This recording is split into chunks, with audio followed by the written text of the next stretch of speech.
Okay. Don't mind the looks, guys. Don't mind the looks, guys. How can it be real? How can we be close with each other? How can we be honest with each other if we can't just show up as ourselves in our truest form? No, but for real. Listen. How to tell if it is a forest fire or a forged fire. I heard this like literally in my sleep before I went to sleep. So, and my charger was in the car, so I couldn't, so we doing it today. How to tell if it is a forest fire or a forged fire. If you Google up the definition of a forged fire is something that is used to make something, create something. When you look it up, it will tell you the biblical standpoint of it, of like a person going through a forged fire. And for fire to be forged, the heat is applied in the center of said metal, and we are the metal in this case. It needs to be applied the highest temperature in the center for it to really work and transform the metal into obviously what you want it to be, right? Okay. Forest fire, forged fire. Forest fire is just a fire. It's just there. It's just burning stuff. Okay. How to know if you're in a forest fire, a fire that has no purpose, a fire that just is burning everything, scorching everything, ruining everything, versus a forged fire where everything's burning around you, but for the right reasons, right? And I had realized that there is a way to be able to take a forest fire and turn it into a forged fire. But first, let's talk about how to identify if it's a forest fire versus a forged fire. A forest fire. Sorry. A forest fire has no purpose, right? There's not much thought put behind it. It is kind of your body on autopilot, right? A forest fire is not planned. You're not going to know when a forest fire is coming. You could kind of assume that a forest fire would happen at some point, but you never know when. It's no types of organized, it's no types of comfort in it. The only kind of comfort that you would get from a forest fire would be the fact that you've seen it before. Let that sink in. The only comfort that you will gain from a forest fire is the fact that you've seen it before.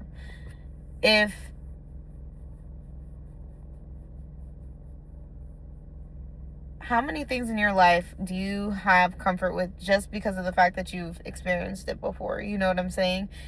It's not the fact that it feels good, but it's familiar territory. And if you read up on it, there is actual scientific evidence to support the fact that that is enough to make a human stay due to survival instinct. Just because of the fact that it's familiar to you, you will stay. So that is why, even though we know it's not good for us, or we know it's not necessarily beneficial to us, we find ourselves doing the same cycles over and over again and experiencing the same type of hurt over and over again. Okay? To get out of a forest fire, you're going to have to know it's a forest fire. You know what I'm saying? There's no judgment in a forest fire. It's going to happen. It's nature. It's part of the process. But if you identify it, that is when you would be able to transform it into into a forged fire, right? What are some other ways that you would be able to tell if it's a forest fire?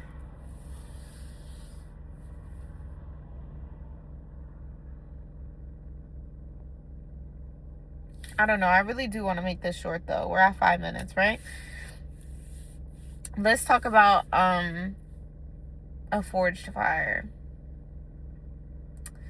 A forged fire, you wouldn't necessarily tell that it's a forged fire in the heat, I guess. Besides the fact that you just trust that the heat will make something, you know? You're not gonna, if there's intention behind it, then you could trust that the fire will be for good.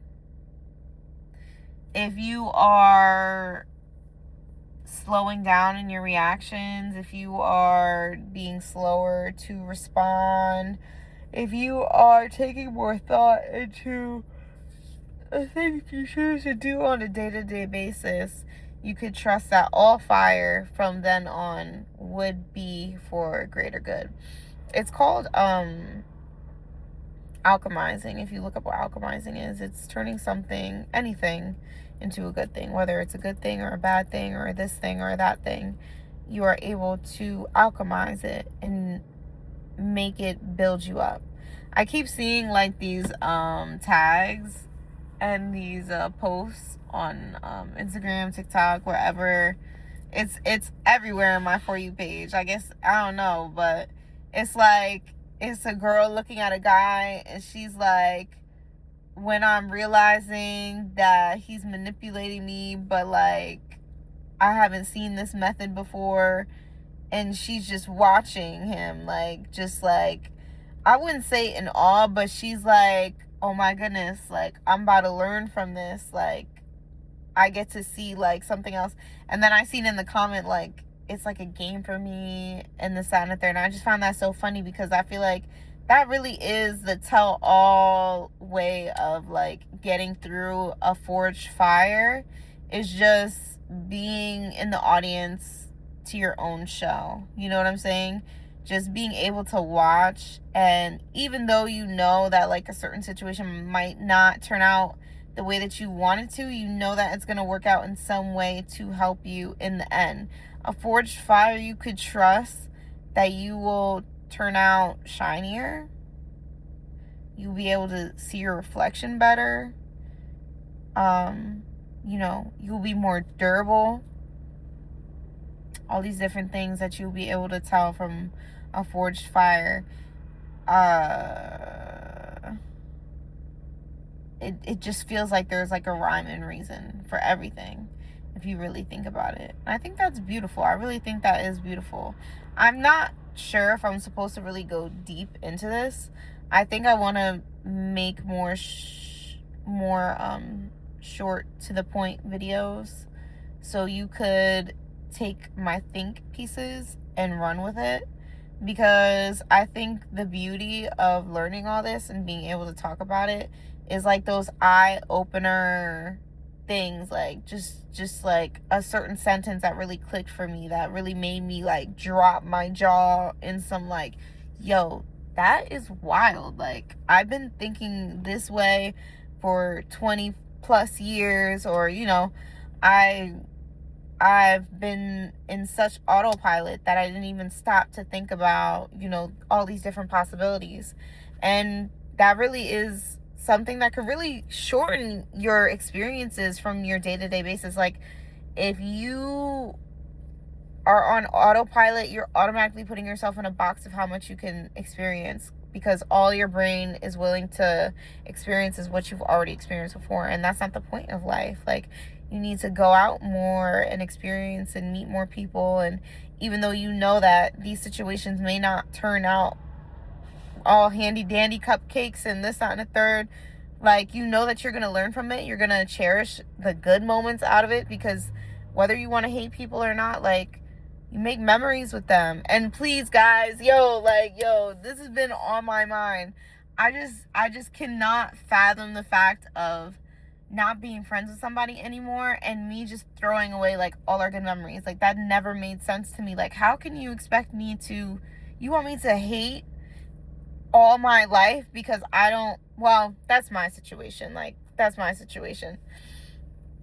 Like, basically, you're asking me to hate my whole life because I can't hold on to these memories that I had with people that I don't talk to anymore. That's so like, it's too prideful for me. Like, I'm not for it. I don't, get that out of here. Get that out of here. Like, I love looking at pictures. I love remembering the days where there was no like I just love life. I love love. I love life. I love being the audience to my own show. I love being able to look at forest fires and look at forest fires. I'm glad that I'm able to learn and give myself grace, because how can you be mad at yourself for not knowing something? How can you not be, whoa. How can you be mad at yourself for not knowing? Also, another thought has nothing to do with this whole thing, but earlier I was thinking about something.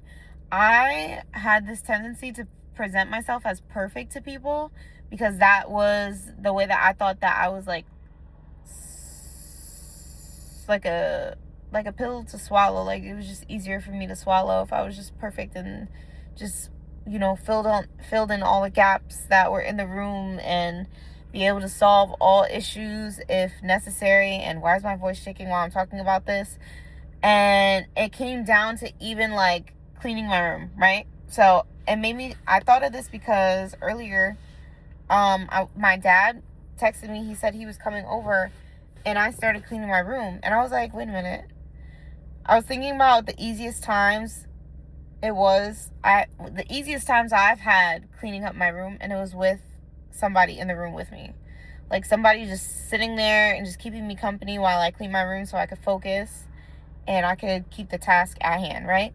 So it made me realize, like, I'm like, why am I cleaning the room if he probably doesn't care if he just sits in there? And I'm just dead realizing, like, if somebody loves me, they're not gonna care. Like, this is so simple. Like, yo, I'm so lame. Like, I'm so lame for this, but I like just,